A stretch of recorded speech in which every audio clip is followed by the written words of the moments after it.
शिवसेना आज 57 साल की हो चुकी है और उसी के स्थापना दिवस पर इस वक्त हम मौजूद हैं। नमस्कार, आप देख रहे हैं सिटी सेंटर शो मुंबई से। मैं हूं पूजा भारद्वाज। इस वक्त हम मौजूद हैं मुंबई के गोरेगांव स्थित नेस्को ग्राउंड पर। इस हॉल के अंदर ये पूरा कार्यक्रम हुआ और एक तरह से शक्ति प्रदर्शन के तौर पर भी इसे कह सकते हैं, क्योंकि चुनाव से पहले एकनाथ शिंदे इस तरह से मंच पर पहली बार स्थापना दिवस को इस तरह से संबोधित करते हुए नजर आए, भावुक भी होते हुए दिखे। बड़ी संख्या में पार्टी के कार्यकर्ता अलग अलग जिलों से यहाँ पर इकट्ठा हुए थे और मंच पर वो तमाम नेता जिस गुट के साथ एकनाथ शिंदे बीजेपी के साथ आए थे और सरकार बनाई, वो तमाम नेता मंच पर मौजूद थे। सभी का उन्होंने अभिनंदन किया, सत्कार सभी नेताओं का हुआ और ख़ास तौर से उद्धव ठाकरे के नेतृत्व को पलटवार करते हुए उस पर हमलावर होते हुए मंच से वो नजर आए। वहीं उद्धव ठाकरे, यानी कि इतिहास में ये पहली बार हुआ है कि शिवसेना के स्थापना दिवस पर दो अलग अलग कार्यक्रम हुए हैं। दो कार्यक्रमों में दोनों एक दूसरे पर हमलावर थे। इसी के बीच देवेंद्र फडणवीस का भी कार्यक्रम हुआ भिवंडी इलाके में, जहां उन्होंने बताया कि कौन असली गद्दार है, क्योंकि लगातार उनकी तरफ से, उद्धव गुट की तरफ से गद्दार बताया गया है शिवसेना गुट के तमाम नेताओं को। और कल गद्दार दिवस मनाने की भी बात उद्धव ठाकरे की ओर से की गई है, क्योंकि 20 जून वही तारीख जब पार्टी में भेद हुआ था, दो धड़ा अलग हुआ था। और इस वक्त कुछ महिला शिव सैनिक हमारे साथ हैं, चलिए उनसे बात करते हैं। आप लोग कहाँ से आई हैं मैडम? हम लोग कांदिवली चारकोप से। आज पार्टी का जो हमने रूप देखा है, एकनाथ जी शिंदे साहब के बाद काम कर रहे हैं जैसे, वैसे पहले नहीं था। 2 साल तो कोविड में साहब ने काम किया है कि नहीं किया, मंत्रालय हार्डली 2 बार गए। एक साल में क्या बदलाव हो गया, आप लोगों को क्या लगता है? बहुत कुछ बदला है मैडम, बहुत अच्छे से काम हो रहा है। क्या महिलाओं के लिए क्या? महिलाओं के सशक्तिकरण के लिए कितने, आज अभी सिलाई मशीन दिया, ये घर घंटी दिया, मसाला कांडप मशीन दिया। महिलाओं के लिए तो बहुत सारी योजना भी है, बचत गट के लिए भी सरकार ने बहुत काम किया है। इस धरती पे जो जिन्होंने जन्म लिया इस भूमि में, उनको जॉब में प्राधान्य मिलता है, तो ये बहुत इम्पोर्टेंट पॉइंट है। तभी फिर उद्धव जी थे, अभी शिंदे जी आए, बहुत सारी महिलाओं के लिए उन्होंने नई नई फैसिलिटी, मशीन्स वगैरह, यानी बचत गट के सब, यानी अलग अलग। लेकिन उद्धव जी थे तभी कुछ भी नहीं था, खाली शिवसेना शिवसेना थी। हमें तो ऐसा लगता है कि वो जो बात करते हैं गद्दार है, खाली खोखे है, ये सब बात करते हैं, वो बहुत गलत बात करते हैं और उनके वो बल के मुँह गिरे हैं। हमको सबको पता है क्या चल रहा है क्या नहीं। अभी उनको कुछ काम नहीं तो ये सब बता रहे कि एक होके कुछ काम नहीं है लोग के पास, ऐसा सब। लेकिन दुनिया को, समाज को पता है कि कौन काम कर रहा है कौन नहीं। एक समय में कहा जाता था शिवसेना मतलब ठाकरे की शिवसेना, बदल गई अब पहचान पूरी? वही है, कैसा बदलेगा? बाला साहब के शिवसेना में बाला साहब के सीखने लगे। बाला साहब का नाम हो रहा है, उससे पहले बाला साहब का कुछ नाम नहीं हो रहा था। उनको तो गिनती में ही नहीं लिए थे, उन्होंने तो नाम पूरा खराब कर दिया उद्धव साहब ने, उनके पापा का।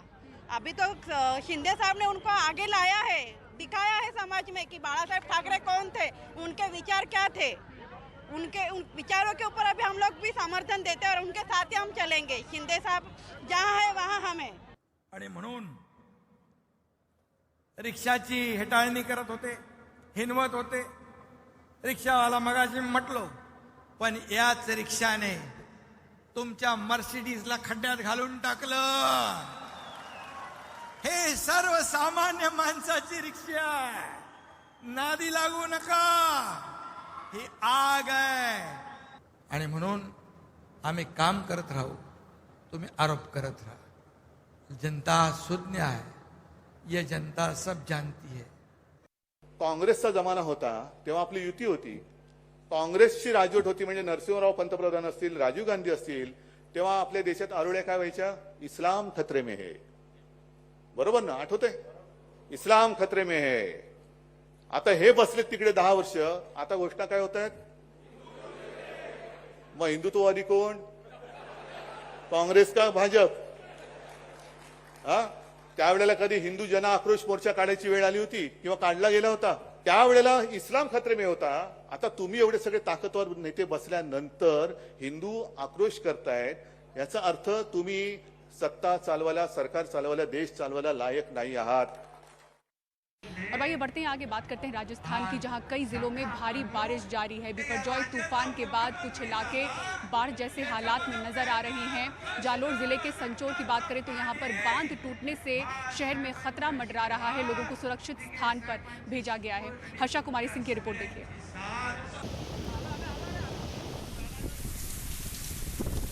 वो पानी उड़ो बाहर नहीं वे वीडियो रेगिस्तान में बाढ़ जैसे हालात। बिपरजॉय की वजह से यहाँ 2 दिन में जितनी बारिश हुई है वो साल भर का 20% हिस्सा है। गुजरात से सटे सांचौर में पांचला बांध में रिसाव के कारण सांचौर शहर में 4 फुट पानी भर गया। यहाँ से विधायक और मंत्री सुखराम विश्नोई खुद घुटने तक भरे पानी में बाहर निकले शहर का निरीक्षण करने। जालौर और जोधपुर के रास्ते राष्ट्रीय राजमार्ग में भी पानी भर गया। कई गांव पानी में डूब गए हैं। बारिश का कहर अब दक्षिण राजस्थान में कम हो रहा है। विंड का स्पीड तो कम रहा, लेकिन बारिश जो है ना वो मतलब आपका काफी ज्यादा रहा। करीब 2000% ज्यादा बारिश हुई है जोधपुर डिवीजन का जिलों में। इसमें बाड़मेर, जालोर, पाली और सिरोही, ये 4 जिला तो बहुत ज्यादा अफेक्टेड रहे। टोंक और अजमेर में भारी बारिश हुई है। टोंक में 124 mm बारिश दर्ज की गई है। बहुत बढ़िया बारिश हुई है साहब, कल की बारिश हो रही है आराम से, बहुत बढ़िया है। फसल बोने की अब बाढ़ आते ही फसल बोएंगे।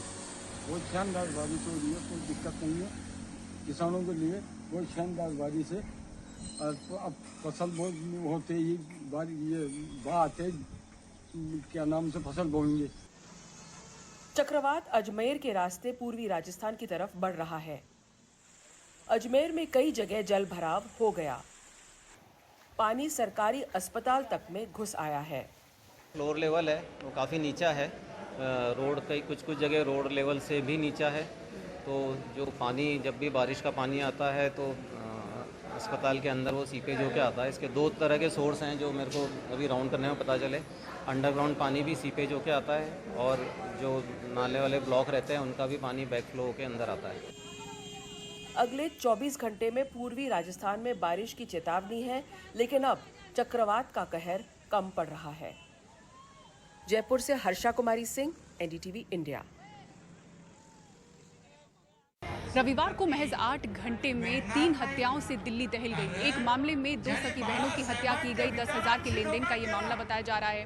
वहीं दूसरे मामले में एक छात्र की कॉलेज के बाहर ही चाकू से गोदकर हत्या की गई। दोनों ही मामलों में 7 लोगों को गिरफ्तार किया गया है। लेकिन एक बार फिर से दिल्ली में कानून व्यवस्था को लेकर सवाल खड़े हो गए। देखिए मुकेश सिंह सेंगर की रिपोर्ट। दिल्ली विश्वविद्यालय के साउथ कैंपस का आर्यभट्ट कॉलेज। रविवार दोपहर करीब 1 बजे 19 साल का निखिल चौहान कॉलेज से क्लास करके इस गेट से बाहर आया ही था कि पहले से घात लगाकर बैठे कई लड़कों ने उस पर चाकू से हमला कर दिया। इस व्यस्त सड़क पर कोई उसे बचाने नहीं आया और उसकी मौत हो गई। निखिल पॉलिटिकल साइंस में प्रथम वर्ष का छात्र था। पुलिस ने नहीं बताया, उसके दोस्तों का फोन आया था 12 बजे आज कि निखिल के साथ ऐसा ऐसा हो गया है, किसी ने चाकू मार दिया है। हम यहाँ से वहाँ पहुँचे तो 4 पालिका का हुआ है हॉस्पिटल, वहाँ पहुँचे थे। वहाँ पर लोंडा मृत था। लड़के ज़्यादा बता रहे हैं, 8-10 तो ये मोटरसाइकिल पे थे, और भी आए थे जो मेट्रो से पहुँचे थे। पुलिस ने मौके पर पहुंचकर निखिल के शव को पोस्टमार्टम के लिए भेजा। आसपास लगे सीसीटीवी कैमरों की फुटेज में आरोपी बाइक पर सवार होकर भागते हुए दिखाई दिए। जांच के बाद पुलिस ने 2 आरोपियों राहुल और हारून को गिरफ्तार कर लिया। राहुल इसी कॉलेज में बीए फर्स्ट ईयर का छात्र है। सूत्रों के मुताबिक 11 जून को राहुल ने निखिल की गर्लफ्रेंड को कॉलेज में थप्पड़ मारा था। इसी बात को लेकर निखिल और राहुल में झगड़ा हुआ था। इस मामले में 2 और आरोपियों राज और अनिल की पहचान हुई है। एक हफ्ते की पहले निखिल चौहान और दूसरे साइड में एक राहुल और यश, ये दोनों ग्रुप के बीच में किसी बात के लिए झगड़ा हुआ। उस झगड़ा की रिवेंज लेने के लिए कल वापस ये राहुल, यश और बाकी लोग थे इसमें आए और निखिल चौहान के साथ में झगड़ा हुआ। इस वजह से इनकी चाकू भी लगी है। अभी हमने इसमें 2 गिरफ्तार कर लिया है, जो राहुल है और उसके साथ में एक और दोस्त जो एसोसिएट है हारून है, उसको अभी अरेस्ट कर लिया। बाकी भी हमने आइडेंटिफाई कर लिया, बाकी को भी हम अरेस्ट करेंगे। इससे पहले रविवार सुबह करीब 5 बजे साउथ कैंपस के पास ही आरके पुरम की अंबेडकर बस्ती में रहने वाले ललित के घर ताबड़तोड़ फायरिंग हुई। इस फायरिंग में ललित की 2 बहनों पिंकी और ज्योति की मौत हो गई। जांच में ये बात सामने आई कि ललित ने देव नाम के लड़के को 10,000 रुपए दिए थे। इसी पैसे के विवाद में झगड़ा हुआ और फिर देव 8-10 लड़कों को लेकर आ गया।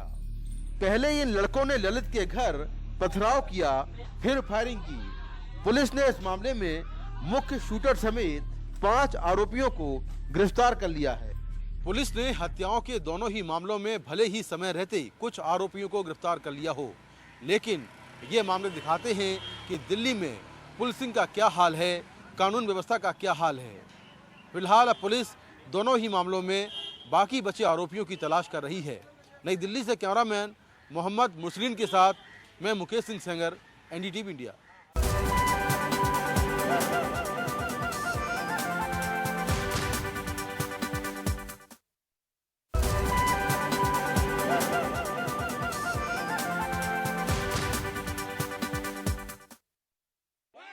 प्रधानमंत्री मोदी की पहली राजकीय अमेरिकी यात्रा को लेकर अमेरिका में जबरदस्त उत्साह है। प्रधानमंत्री मोदी मंगलवार को अमेरिका के दौरे पर रवाना हो रहे हैं।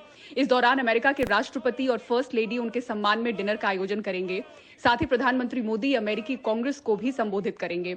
इंडो अमेरिकन समुदाय के लोग भी पीएम मोदी के दौरे से बहुत उत्साहित हैं। प्रधानमंत्री के अमेरिका दौरे से पहले न्यूयॉर्क के रेस्टोरेंट ने अपने मेन्यू में मिलेट से बनने वाली डिश ऐड की है।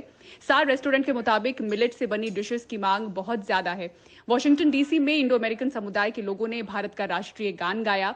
न्यूयॉर्क के टाइम्स स्क्वायर पर भी बड़ी संख्या में भारतीय मूल के लोग इकट्ठा हुए। उन्होंने कहा कि प्रधानमंत्री मोदी ने प्रवासी भारतीयों को नई पहचान दी है।